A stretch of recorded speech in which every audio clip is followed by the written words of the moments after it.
ओम नमो भगवते वासुदेवाय। ओम नमो भगवते वासुदेवाय। ओम नमो भगवते वासुदेवाय। नारायणं नमस्कृत्यं नरं चैवं नरोत्तमं देवीं सरस्वती व्यासं ततो जयम् उदीर्यते। नस्ताप्रयेषु अभद्रेषु नित्यं भगवते सेवायः भगवते उत्तम श्लोके भक्तिर्भवति नैष्टिकी। ओम अज्ञानतिमिरान्धस्य ज्ञानाञ्जनं शलाकया चक्षुरुन्मीलितं येन तस्मै श्रीगुरुवे नमः। श्रीचैतन्यमनोभीष्टं स्थापितं येन भूतले स्वयं रूपं कदा मह्यं ददाति स्वपदान्तिकं।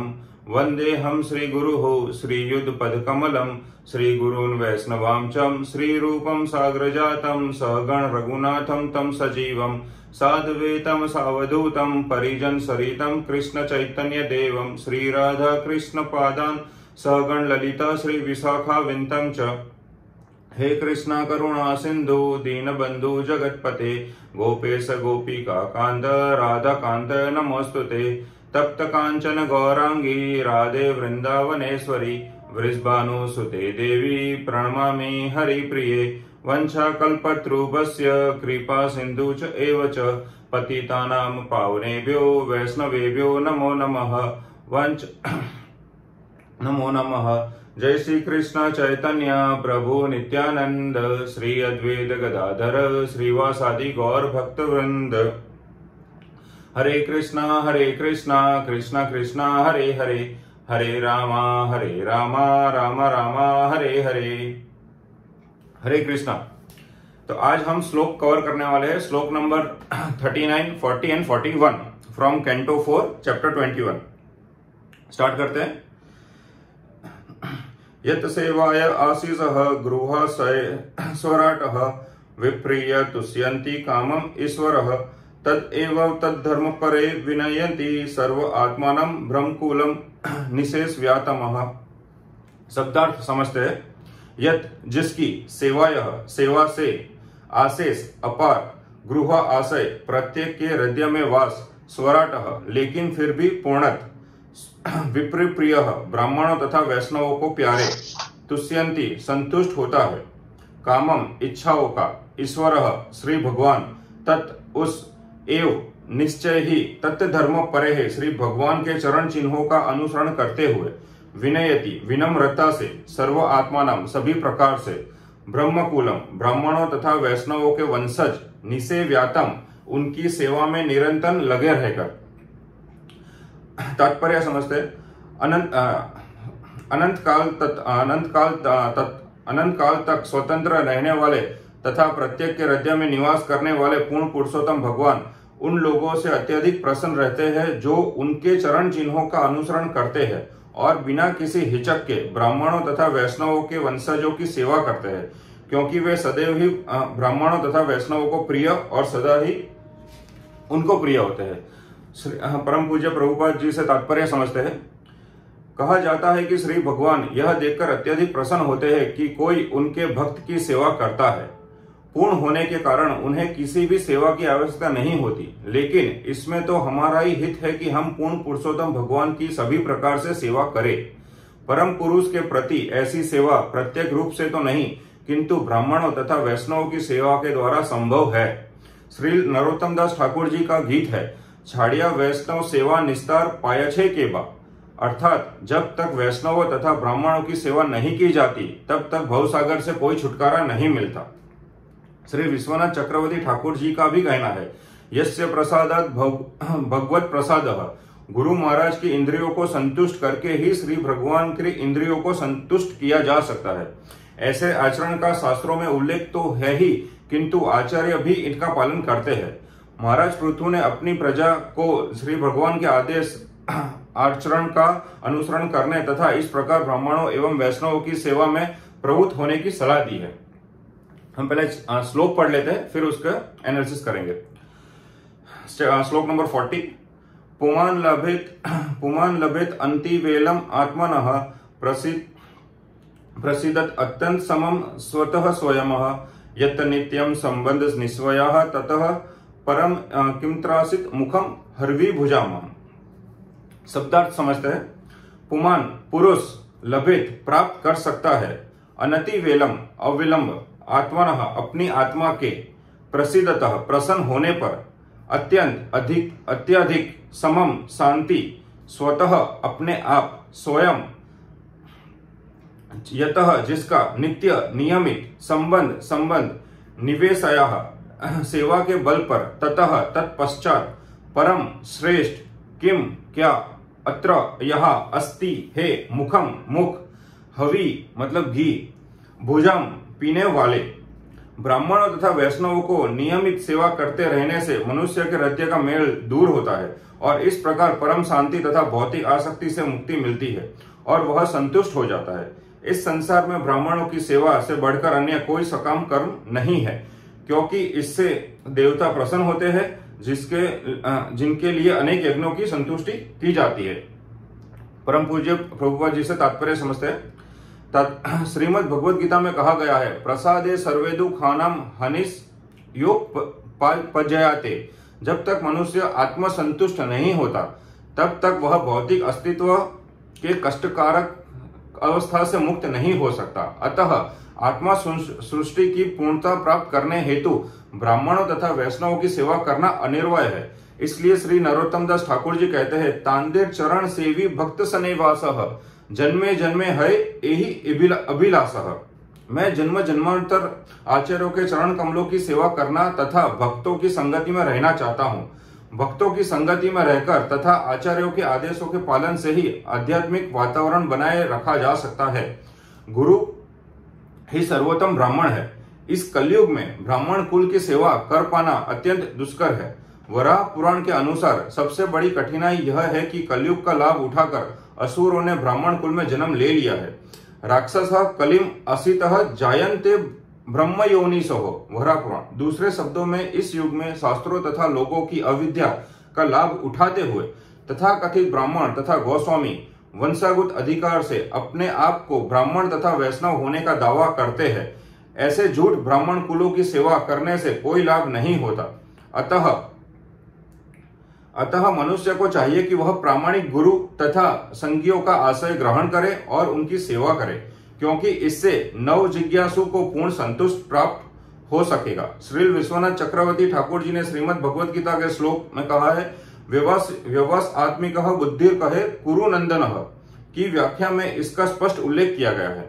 श्री नरोत्तम दास ठाकुर द्वारा बताए गए भक्ति योग के विधि विधानों का पालन करते हुए मनुष्य मुक्ति के दिव्य पद पर शीघ्र प्राप्त हो सकता है, जैसा इस श्लोक में बताया गया है। अविलंब शब्द का विशिष्ट प्रयोग महत्वपूर्ण है। क्यों? क्योंकि ब्राह्मणों तथा वैष्णवों की सेवा करने मात्र से ही मुक्ति मिल सकती है। कठिन तपस्या करने की कोई आवश्यकता नहीं है। इसका प्रत्यक्ष प्रमाण श्री नारद मुनि स्वयं है। अपने पूर्व जन्म में दासी के पुत्र थे, किंतु उन्हें उन्नत ब्राह्मणों तथा वैष्णवों की सेवा करने का सुअवसर प्राप्त हुआ, जिससे अगले जन्म में वे न केवल मुक्त हो चुके वरन संपूर्ण वैष्णव गुरु शिष्य परंपरा में वे परम गुरु के स्वरूप में प्रसिद्ध हुए। अतः वैदिक विधि में प्रथा के रूप में यह संतुष्टि की जाती है कि किसी अनुष्ठान को संपन्न करने के बाद ब्राह्मणों को भोजन कराया जाए। श्लोक नंबर 41 पढ़ लेते हैं। अशांति अनंत खलु तदे तत्व कोविद श्रद्धाहूतम यन्मुखम इज्यनाभिः नवे तथा चैतन्य बहिष्कृते हुतासने परम हंस्य पर्युग। अशांति खाता है, अनंत श्री भगवान, खलु तो भी तत्व कोविद परम सत्य को जानने वाला व्यक्ति, श्रद्धा विश्वास, हृतम अग्नि में आहुति देना, यत मुखे जिसका मुख, इज्य नमाभिः विभिन्न देवताओं के नाम से, न कभी नहीं, वे निश्चय ही, तथा उसी तरह चैतन्य जीवनी शक्ति से बहिकृते विलग किया जाकर हृत आसने है यज्ञ में परमहंस यह भक्तों का परियुग कभी भी बाहर नहीं जाता है। यद्यपि श्री भगवान अनंत विभिन्न देवताओं के नामों में से अग्नि में अर्पित हवियों को खाते हैं, किंतु वे अग्नि के माध्यम से खाने में उतनी रुचि नहीं दिखाते जितनी विद्वानों साधु तथा भक्तों के मुख से भेंट को स्वीकार करने में बताते हैं, क्योंकि तब उन्हें भक्तों की संगति को त्याग नहीं करना पड़ता। परम पूज्य प्रभुपाद जी से तात्पर्य समझते हैं। वैदिक आदेशों के अनुसार अग्नि यज्ञ विभिन्न देवताओं के नामों पर पूर्ण पुरुषोत्तम भगवान का भोजन प्रदान करने हेतु किया जाता है। अग्नि यज्ञ करते समय मंत्रों से स्वाहा शब्द का उच्चारण किया जाता है। यतः इंद्राय स्वाहा आदित्य स्वाहा। ये मंत्र इंद्र आदित्य जैसे विभिन्न देवताओं के नाम पर पूर्ण पुरुषोत्तम भगवान को प्रसन्न करने हेतु उच्चारित किए गए हैं, क्योंकि श्री भगवान का कथन है, नाहम तिष्ठामि वैकुंठे योगिनाम हृदयेषु वह तत्र तिष्ठामि नारद यत्र गायन्ति मद्भक्ताः। ना मैं वैकुंठ में हूं, ना मैं योगियों के हृदय में हूं, मैं वहां रहता हूं जहां मेरे भक्त मेरी लीलाओं की महिमा का गान करते हैं। यह समझना चाहिए कि पूर्ण पुरुषोत्तम भगवान अपने भक्तों का साथ कभी नहीं छोड़ते। अग्नि जीव शून्य है, किंतु भक्त तथा परमेश्वर के सजीव प्रतिनिधि है। अतः ब्राह्मणों तथा वैष्णवों को खिलाने का अर्थ है प्रत्यक्ष पूर्ण पुरुषोत्तम भगवान को खिलाना। अतः निष्कर्ष यह है कि अग्नि में आहुति डालने की अपेक्षा मनुष्य को चाहिए कि वो ब्राह्मण तथा वैष्णव को भोजन दे, क्योंकि यह विधि अग्नि यज्ञ की अपेक्षा अधिक प्रभावशाली है। इस सिद्धांत का प्रत्यक्ष उदाहरण श्री अद्वैत प्रभु ने प्रस्तुत किया। जब उन्होंने अपने पिता का श्राद्ध उत्सव किया तो सबसे पहले उन्होंने हरिदास ठाकुर को बुलाकर उन्हें भोजन दिया। यह प्रथा है कि श्राद्ध कर्म के बाद किसी उच्च ब्राह्मण को भोजन दिया जाए, किंतु श्री अद्वैत प्रभु ने सबसे पहले श्री हरिदास ठाकुर को भोजन दिया, जिनका जन्म एक मुसलमान परिवार में हुआ था। अतः हरिदास ठाकुर ने श्री अद्वैत प्रभु से पूछा कि ऐसा कार्य क्यों कर रहे हैं जिससे ब्राह्मण समाज में उनकी स्थिति बिगड़ जाए। अद्वैत प्रभु ने उत्तर दिया कि हरिदास ठाकुर को भोजन देकर वे लाखों उच्च कोटि के ब्राह्मणों को भोजन दे रहे हैं। वे इस बात के लिए किसी भी विद्वान ब्राह्मण से बात करने हेतु तैयार थे और यह सिद्ध करना चाहते थे कि हरिदास ठाकुर जैसे शुद्ध भक्त को भोजन देकर वे उतना ही आशीष प्राप्त करेंगे जितना वे हजारों विद्वान ब्राह्मणों को भोजन कराने से प्राप्त होगा। यज्ञ करते समय लोग आहुति डालते हैं, किंतु यदि वैष्णव को आहुति दी जाए तो निश्चय ही यह अधिक प्रभावशाली होगी। तो आज हम श्लोक नंबर 39, 40 एंड 41 ये हमने शब्दार्थ भी सुन लिया, उसका श्लोक भी गा लिया। अभी हम इस श्लोक को अगर हम तीनों श्लोक को समझे ना तो तीनों श्लोक हमें क्या कहते हैं? कहते हैं कि हमें गुरु और वैष्णव की सेवा करनी चाहिए। अगर हम श्लोक नंबर 40 को देखते हैं तो वहां हमें प्योर एग्जांपल मिलता है श्री नारद मुनि का, जो नारद मुनि दासी पुत्र होने के बावजूद भी आज परंपरा में हमारे गुरु के नाम से पहचाने जाते हैं। और अगर 41 श्लोक को देखा जाए तो 41 श्लोक भी क्या कहता है कि अगर हम अग्नि में यज्ञ करते हैं और वहां आहुति डालते हैं, इससे अच्छा है कि हम वैष्णव और ब्राह्मणों को भोजन कराएं और ताकि उससे भगवान खुश होंगे। इसका अब हम डिटेलिंग में समझते हैं। पहले श्लोक में अगर देखते हैं तो पहले श्लोक कहता है कि हमें ब्राह्मण और वैष्णव की सेवा करनी चाहिए। तो वैष्णव अपराध, अगर हम वैष्णव अपराध जब पढ़ते हैं ना तो उसमें क्या कहा जाता है कि ब्राह्मण और वैष्णव के प्रति हमारा दुर्व्यवहार हमें हमारे स्तर से तुरंत ही नीचे गिरा देता है। इसलिए कहते हैं कि कृष्ण तो करुणा सिंधु है, पर हाँ, क्या करुणा सिंधु का हम अगर वो सिंधु है तो सिंधु पानी हम पी सकते हैं? नहीं। अगर वो पानी हम पीने जाएंगे ना तो इतना नमक होगा कि हम तुरंत ही उसको मुंह से बाहर निकाल देंगे। तो सिंधु का पानी कैसे पिया जाता है? ऐसे नहीं पिया जाता। वो होगा जब कब होगा? वो फिल्टर होगा, वो प्रोसेस होगा। तो फिल्टर और प्रोसेस का कार्यविधि कौन करता है? वो करते हैं गुरु, हमारे वैष्णव। वो काम करते हैं फिल्टर और प्रोसेसिंग का। तब हम वो कृष्णा जो करुणा सिंधु है तब उसकी भक्ति पा सकते हैं और तब हम हमारे भक्ति मार्ग में आगे बढ़ सकते हैं। अगर भक्ति में प्रगति करनी है ना तो सबसे पहला हमें, अगर श्लोक नंबर 39 को देखते हैं तो वो क्या कहता है? भक्ति में अगर आप प्रगति करना चाहते हो, अगर अपने आप का स्तर स्पिरिचुअल लाइफ में, स्पिरिचुअल अपलिफ्ट में ऊपर करना चाहते हो तो वैष्णव अपराध से बचो। गुरु और वैष्णव की सेवा करना यही हमारा कर्तव्य है। अगर इस युग में देखा जाए ना, पूरा युग आज कलयुग हम समझते हैं या कलयुग देखते हैं तो उसमें क्या है? ईर्ष्या और द्वेष पूरा भरा पड़ा है। आज हम कोई भी गुरु या कोई भी वैष्णव, उनसे दो अच्छी चीजें सुनने से अच्छा है उनमें हम बुराई दिखना पहले शुरू कर देते हैं कि भाई ये गुरु महाराज तो ये इसने ये किया, ये प्रभु जी तो ऐसे गलत करते हैं या ये है। तो ना कि हमें उनकी बुराइयां या उनमें क्या कमी है ये ढूंढनी चाहिए। क्यों? क्योंकि अगर ऐसा करने गए ना तो वैष्णव अपराध से हम तुरंत ही अपने स्तर से नीचे गिरते हैं। तो ये ना करके हमें ये ध्यान रखना चाहिए कि हम किस तरह से उनमें अच्छाइयां देखें, किस तरह से उनसे अच्छे गुण सीखें, ताकि हम ये जन्म मृत्यु का जो चक्रव्यूह है, जो ये भवसागर है, उसको पार करने में हमें आसानी हो और हम ये 64 लाख योनियों में जो फंसे पड़े हैं उसके अंदर से निकले। अगर 84 लाख योनि जो जिसमें हम फंसे रहते हैं उससे हम बाहर निकले। अगर ये 84 लाख योनि को भी हम समझे ना तो ये क्या है पता है? इसमें से सिर्फ 4 लाख योनि है जो मनुष्य की मिलती है। बाकी की 80 लाख जो है उसके अंदर से शायद 9 लाख योनि है जो पानी में रहने वाले जीवों की होती है, 20 लाख योनियां है जो पेड़ वृक्ष रहती है, बाकी अराउंड 36 लाख योनि ऐसी है जिसमें हम जानवरों और पशु पक्षी का हमें जीवन मिलता है। तो क्यों ना हम ये हमें जो मनुष्य जीवन मिला है उसको हम सात्विकता से जिए, हम उसको क्या बोलते हैं अच्छाइयों के साथ दूसरों में अच्छाई देख के जिए। और ये अच्छाई कब होगी? जब हम अपने आप को सुधारेंगे। इसलिए कहते हैं कि देखो भगवान अगर श्री कृष्णा को देखे जाए तो यहां हमें कहा गया है कि श्री कृष्णा तो सर्वसर्वपूर्ण है, उन्हें कोई सेवा की जरूरत नहीं है। लक्ष्मी जी उनके पास बैठी है, वो उन्हें जो चाहिए वो पूरी सृष्टि उनसे है, तो क्यों उनको कोई सेवा या उनको कोई रिक्वायरमेंट होगी। पर वो क्या कहते हैं कि आप जो ब्राह्मण है, जो वैष्णव है, अगर हम देखने जाए तो हम भी क्या है, हम भी कृष्णा के अंश है। सभी गुरु, सभी ब्राह्मण, वैष्णव सभी कृष्णा के अंश है। पर उनको दर्जा क्यों दिया गया है गुरु और वैष्णव का? क्यों? क्योंकि उन्होंने भक्ति में इतने अपने आप को श्रेष्ठ किया है, अपने आप को तपस्या करके अपना लेवल इतना हाई किया है कि उनको हमें अगर हम उनकी सेवा करेंगे तो अपने आप हमारा स्तर भी ऊंचा होगा और हम भी भक्ति मार्ग में आगे बढ़ पाएंगे। तो इस तरह से ये मनुष्य जीवन का यूटिलाइजेशन करके भोग विलास और ये भोग विलास ना करके तपस्या में जाके हम अपने आप को गुरु और वैष्णव की सेवा करके आगे बढ़े। भगवत प्राप्ति के लिए कहा गया है। भगवत प्राप्ति करनी है ना, तो इसके लिए क्या ध्यान रखना चाहिए? उसके लिए 5 बातें हमारी जिंदगी में जरूरी होती है अगर भगवत प्राप्ति प्राप्त करनी है तो। वो है साधु संग, वैष्णव संग।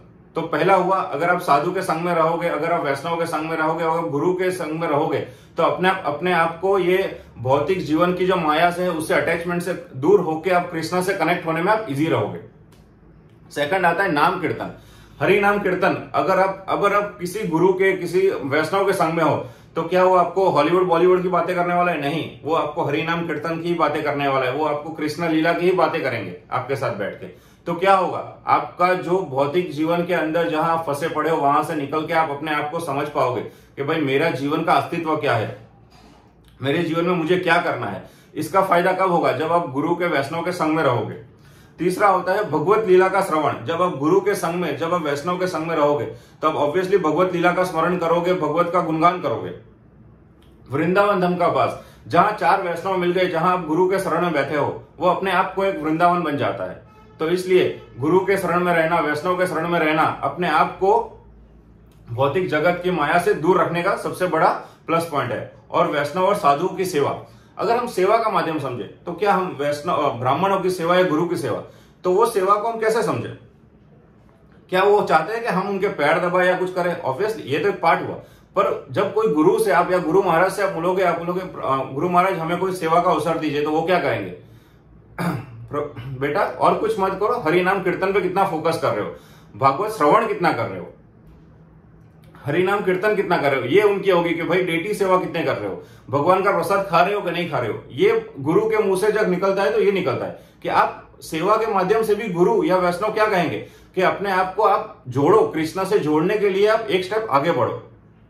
इसलिए कहते हैं कि गुरु महाराज की सेवा या तो कोई वैष्णव की सेवा का मीनिंग यही हुआ कि फाइनली हम इनडायरेक्टली और डायरेक्टली हम कृष्णा से कनेक्ट होने की तरफ आगे बढ़ रहे हैं। इसलिए हमें चैतन्य महाप्रभु का भी आदेश क्या है? चैतन्य महाप्रभु कहते हैं कि रिस्पेक्ट अदर्स विदाउट एक्सपेक्टेशन। अभी रिस्पेक्ट अदर्स के अंदर सब आ गए। अगर हम गुरु और वैष्णव तो बहुत ही उच्च स्तर है, जिनको हमें रिस्पेक्ट देनी है, जिनको हमें ऑब्वियसली सम्मान देना है और उनके आदेशों को सुनना है। पर चैतन्य महाप्रभु तो कहते हैं respect others each and every living. क्यों? क्योंकि हम जीवात्मा अगर हम देखें तो हम कृष्णा के अंश है, और कृष्णा के अंश से कोई भी व्यक्ति, चाहे वो दूसरे कास्ट का हो, दूसरे व्यक्ति कोई भी हो, या अपर क्लास हो या शूद्र हो, हमारा तो काम क्या है? उसको रिस्पेक्ट करना और उसके अंदर हमें समझना कि ये भी कृष्णा का अंश है और इसके अंदर से भी हम कुछ सीख सकते हैं। तो इस तरह अगर हम समझे तो तात्पर्य में आगे भी कहते हैं कि गुरु महाराज के आदेशों का पालन करके उन्हें संतुष्ट करना चाहिए। और अगर गुरु की सेवा करेंगे तो यह परम ईश्वर की सेवा है। तो इसी तरह श्लोक 39 को हम समझते हैं ना, तो इसके अंदर ये कहेंगे गुरु की सेवा कीजिए, वैष्णव की सेवा कीजिए। अगर आपको भगवत भक्ति में आगे बढ़ना है, अगर आपको भक्ति योग में आगे बढ़ना है, अगर आपको स्पिरिचुअल अपलिफ्टमेंट करना है, तो कृष्णा की सेवा करने की कोई जरूरत नहीं है अगर आप गुरु की सेवा करोगे। क्योंकि कृष्णा कहते हैं मैं किसी में नहीं रहता, मैं अपने भक्तों के साथ रहता हूं, मैं अपने गुरु के साथ, मैं अपने भक्तों के साथ रहता हूं, मैं वैष्णव के साथ रहता हूं। ताकि अगर हम कृष्णा को तो डायरेक्ट कनेक्ट कर नहीं सकते, तो अगर कनेक्ट करना है तो हमें क्या करना है, हमें गुरु महाराज को कनेक्ट करना है, हमें उच्च कोटि के वैष्णव को कनेक्ट करना है, ताकि हम भक्ति स्तर में आगे बढ़ के अपने आप को भक्ति योग में आगे बढ़ा सके। इसी तरह अगर हम श्लोक 40 की तरफ बढ़ते हैं, श्लोक 40 कहता है कि भाई क्या है कि मटेरियल लाइफ अगर हम समझे तो मटेरियल लाइफ क्या है, मटेरियल लाइफ पूरी डिस्ट्रेस, पूरी एंजाइटी से भरी हुई है, जैसे ईर्ष्या द्वेष ये सबसे भरी हुई, जिसकी वजह से क्या होता है, हमें कभी भी सेटिस्फेक्शन नहीं मिलता। तो अगर उसमें भगवत गीता का श्लोक भी इसमें कहा था, प्रसादे सर्व दुखे हनाम हनिर्स्योपजयाते असंतुष्ट जीवन, असंतुष्ट जीवन। तो मटेरियल लाइफ से आप कुछ भी एक्सपेक्टेशन रखोगे या उसके अंदर से आप सोचोगे कि मैं ये करूंगा तो मुझे खुशी मिल जाएगी, मैं ये करूंगा तो मुझे बहुत सारा लाभ हो जाएगा, पर वो लाभ क्या है, टेम्पररी है। इस लाभ से हम कभी भी परमानेंट सेटिस्फेक्शन या ब्लिसफुल लाइफ जीना होगा तो ये पॉसिबल नहीं है। अगर ब्लिसफुल लाइफ चाहिए, अगर सेटिस्फाइड लाइफ चाहिए तो क्या होगा, शुद्ध वैष्णव का संग करो, गुरु महाराज के आदेशों को सुनो, सत्संग करो, कीर्तन करो, आचार्यों के मुख से भगवत लीला सुनो। अगर ये करने शुरू करोगे ना तो धीरे धीरे मन इतना प्रफुल्लित हो जाएगा, इतना प्रफुल्लित हो जाएगा कि आप कलयुग में रहकर इस भौतिक जगत में रह के भी अपने आप को समझोगे कि वैकुंठ में बैठे हो और हरि नाम ले रहे हो। भक्ति योग अगर समझे, भक्ति योग क्या कहता है, भक्ति योग कहता है कि हमें कुछ बड़ी तपस्या करनी है, नहीं, वो क्या कहता है, भगवान से प्रेम करना कहता है। और भगवान से प्रेम करने का नाम अगर कलयुग में समझे तो क्या है, संकीर्तन, यज्ञ करना, हरि नाम लेना, यही तो है भक्ति योग। और आज के डेट में भक्ति योग का क्यों इतना फोर्स किया जाता है, क्यों, क्योंकि आज के युग में ऐसा पॉसिबल नहीं है कि हम कहीं जंगल में बैठ के या कहीं तपस्या करेंगे, तो इसलिए भक्ति योग को दिया जाता है कि भक्ति योग को इंपॉर्टेंस दिया जाता है। और भक्ति योग बेसिकली है क्या, वो भगवान से प्रेम करने का माध्यम है। तो भगवान से प्रेम करने का सर्व सरल रास्ता है कि भाई संकीर्तन करो, आचार्यों से कीर्तन सुनो, आचार्यों से कीर्तन सुनो, आचार्यों के मुख से भगवत लीला का श्रवण करो। और ये तब पॉसिबल है जब आप भगवत गुरु के शरण में रहोगे, जब आप वैष्णव के शरण में रहोगे, इससे ये प्रेम मिलेगा। तो कैसे, ईश्वर प्रेम चाहिए तो संसार से बेसिकली क्या है, ईश्वर प्रेम चाहिए तो हमें ऑब्वियसली भौतिक, जितने हम मटेरियल लाइफ से कनेक्टेड है, जैसे अगर किसी का भी एग्जांपल ले लो, वो सुबह 7-8 बजे या 9 बजे घर से निकलता है, रात को 9 बजे घर से पहुंचता है, काम काम काम। तो ये इट्स नॉट अ सॉल्यूशन कि भाई आप ये करोगे और फिर आप बोलोगे कि मैं तो कर्म कर रहा हूं ना, और कर्म कर रहा हूं तो मैं सही हूं। नहीं, कर्म तो आप कर रहे हो, पर जब तक उस कर्म के अंदर आप अपने आप को भगवान का नाम के साथ उसको अर्पण करना नहीं सीखोगे तो आप आगे बढ़ पाओगे, कभी नहीं। इसलिए कहते हैं, और इसमें सबसे अच्छा उदाहरण तो अगर हम देखें तो नारद मुनि का दिया हुआ है। आगे देखते हैं, नारद मुनि क्या थे, पहले वो दासी पुत्र थे। दासी पुत्र होने के वजह से वो जो गुरु महाराज थे, जो साधु संत थे, जो तपस्या करते थे, उनके वो जूठे बर्तन धोना, उनको वहां झाड़ू पोता करना, ये वो दासी का काम होता था। और उनके पुत्र थे नारद मुनि। तो वो वहां रहकर क्या करते थे, वो वहां कुछ नहीं, उनके साधु संत के साथ बैठे, साधु संतों के साथ बैठे हुए उनके साथ उनका जूठन भोजन खा लेते थे। उनके मुख से जब आचार्यों का जब कीर्तन होता था, जब बड़े बड़े भगवत लीला श्रवणम कीर्तनम होता था, तो वो सुनते थे। ये सुनते, ये श्रवण करते करते, ये साधु संतों का जो जूठन खाते खाते क्या हुआ, फाइनली उनमें जो रजोगुण था, उनमें जो तमोगुण था, उसका नाश हुआ। और उसका रिजल्ट ये हुआ कि वो फाइनली जब नेक्स्ट जन्म हुआ तो वो कोई जन्म उनका कलयुग या क्या बोलते हैं संसार में नहीं हुआ, परंतु वह सीधे कृष्ण के पर्सनल असिस्टेंट के रूप में जन्म लिया, पर्सनल असिस्टेंट के रूप में। और आज अगर हम देखें तो हमारे लिए वो गुरु के स्टेज पे बैठे, वो गुरु गौड़ीय संप्रदाय में उनको गुरु का दर्जा दिया गया है। इसलिए कहते हैं कि साधु संत मुनि का भगवान की, भगवान के प्रेम की असीम कृपा ऐसी हुई कि वो वैष्णव परंपरा के गुरु के रूप में प्रसिद्ध हुए। अभी श्लोक नंबर 41 की तरफ बढ़ते हैं। तो श्लोक नंबर 41 में अगर देखें तो वो कहते हैं कि अगर हम जो भी आज यज्ञ करते हैं, हर घर में हर प्रोग्राम के अंदर कहीं ना कहीं हवन होता है, कहीं ना कहीं कोई यज्ञ होते हैं और हम उसमें आहुति देते हैं। आहुति किसकी देते हैं, चाहे वो स्वीट राइस की होगी या फिर फ्रूट्स की होगी या अच्छे अच्छे पकवान की भी आहुति दी जाती है।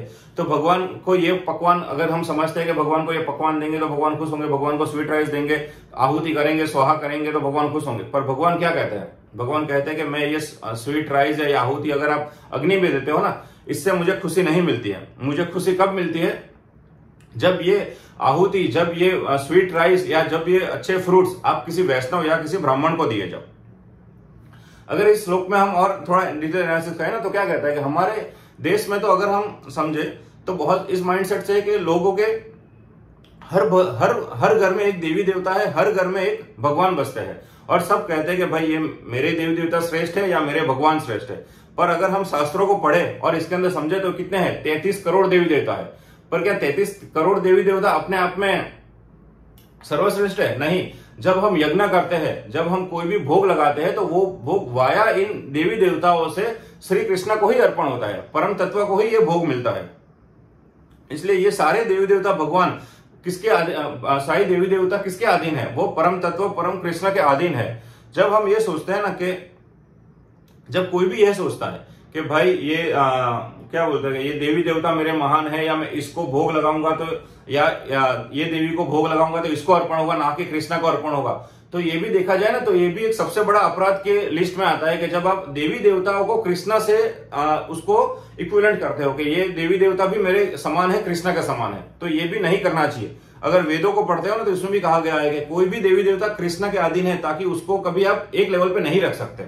तो आप जब भी कोई यज्ञ करते हो, जब भी भोग लगाते हो, तो ये कृष्णा को अर्पण होना चाहिए। और शास्त्रों को वेदों को पता चलता है कि आहुति देने से उसका परम भोक्ता स्वयं कृष्ण ही है। अगर इस श्लोक का तात्पर्य समझे तो वो कहता है कि कृष्ण यज्ञ में दी गई भोग को स्वीकार करने से अच्छा है कि वो किसको स्वीकार करेंगे? जब ब्राह्मण और वैष्णवों को भोजन कराया जाए। कृष्ण इसी से खुशी मिलती है। इसलिए हम साधक को, इसलिए हम अगर समझे तो हम साधक है, और हम जब भी कोई यज्ञ करते हैं, या हम आज के डेट में अगर हम वैष्णव संप्रदाय से जुड़े हैं, हम कृष्ण भावनामृत में जुड़े हुए हैं, तो हम यज्ञ और इस सबसे हम यज्ञ की डेफिनेशन क्या समझते हैं? यज्ञ हमारे लिए संकीर्तन यज्ञ। इसलिए कहते हैं कि जब मिलो तो संकीर्तन यज्ञ करो। और संकीर्तन यज्ञ किस तरह से होता है? भक्ति योग का फर्स्ट स्टेप भी क्या कहता है? ये कहता है कि श्रवणम कीर्तनम। तो भक्ति योग में अगर आगे बढ़ना है, जो नवधा भक्ति है उसके अंदर सबसे पहली भक्ति आती है श्रवणम कीर्तनम। तो आज के डेट में हम जब भी कीर्तन करते हैं या कुछ करते हैं, तो हम क्या करते हैं? पहले कीर्तन करते हैं, फिर भगवान को प्रसाद बनाते हैं और भगवान प्रसाद का वितरण करते हैं।